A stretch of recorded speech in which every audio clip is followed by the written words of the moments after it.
ಅಲ್ವಾ?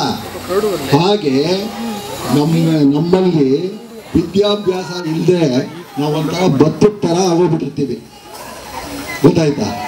ಅದನ್ನ ಆ ಭತ್ತದ ಸಿಪ್ಪೆ ತೆಗೆದ ಮೇಲೆ ಅಕ್ಕಿ ಹೇಗಾಗ್ತೀವೋ ಹೇಗಾಗುತ್ತೋ ಹಾಗೆ ನಮ್ಮ ವಿದ್ಯಾಭ್ಯಾಸ ಕೊಟ್ಟ ತಕ್ಷಣ ಆ ಮಂಕು ಬೂದಿ ಅನ್ನೋದೆಲ್ಲ ಹೊರಟೋಗಿ ನಾವು ತುಂಬ ಶಕ್ತಿವಂತರಾಗ್ತೀವಿ, ಗೊತ್ತಾಯ್ತಾ?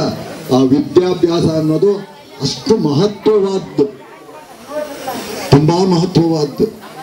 ನಾಳೆ ನೀವು ಡಾಕ್ಟರ್ ಆಗ್ತೀರಾ, ಇಂಜಿನಿಯರ್ ಆಗ್ತೀರಾ, ಒಬ್ಬೊಬ್ಬರು ನೋಡಿದ್ರೆ ಒಳ್ಳೆ ಡೈನಮೈಟ್ ಥರ ಇದ್ದೀರಾ, ಅಷ್ಟು ಶಕ್ತಿ ಇದೆ ನಿಮಗೆ. ಆ ಶಕ್ತಿಯೆಲ್ಲ ಬಾಕ್ಸಲ್ಲಿ ಸೇರಿಬಿಟ್ಟಿದೆ. ಈ ವಿದ್ಯಾಭ್ಯಾಸ ಕೊಟ್ಟ ತಕ್ಷಣ ಆ ಬಾಕ್ಸ್ ಎಲ್ಲ ಒಳ್ಳೆರುತ್ತೆ, ನೀವು ನಿಜವಾದ ಸ್ವರೂಪ ಆಗ್ತೀರಾ, ಗೊತ್ತಾಯ್ತಾ? ಅಷ್ಟು ಶಕ್ತಿ ಇದೆ ಒಬ್ಬೊಬ್ರು. ನಾಳೆ ಡಾಕ್ಟರ್ ಆಗ್ತೀರಾ, ಇಂಜಿನಿಯರ್ ಆಗ್ತೀರಾ, ಟೀಚರ್ ಆಗ್ತೀರಾ, ಎಲ್ಲ ಆಗ್ತೀರಾ. ಬಟ್ ಒಂದಿಟ್ಕೋಬೇಕು ನಾವು ಮನಸ್ಸಿನಲ್ಲಿ, ನಮ್ಗೆ ಅಷ್ಟೊಂದು ಶಕ್ತಿ ಕೊಟ್ಟಿದಲ್ಲ ದೇವರು, ಅದು ಯಾವಾಗಲೂ ದೇಶ ಸೇವೆ ಅನ್ನೋದು ಮನಸ್ಸಿನಲ್ಲಿ ಇಟ್ಕೊಂಡೇ ಮಾಡಬೇಕು, ಗೊತ್ತಾಯ್ತು? ನೀವು ನಾಳೆ ಡಾಕ್ಟರ್ ಆದರೂ ನಾನು ನನ್ನ ದೇಶನ ಕಾಪಾಡ್ಕೋಬೇಕು, ನನ್ನ ದೇಶ ಸೇವೆ ಮಾಡಬೇಕು. ಟೀಚರ್ ಆದರೂ ಹಾಗೆ. ನೀವೆಲ್ಲ ಹಾಗೆ ಮಾಡ್ತೀರಾ?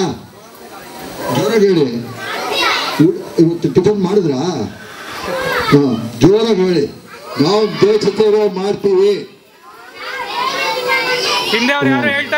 ಗೊತ್ತಾಯ್ತಾ?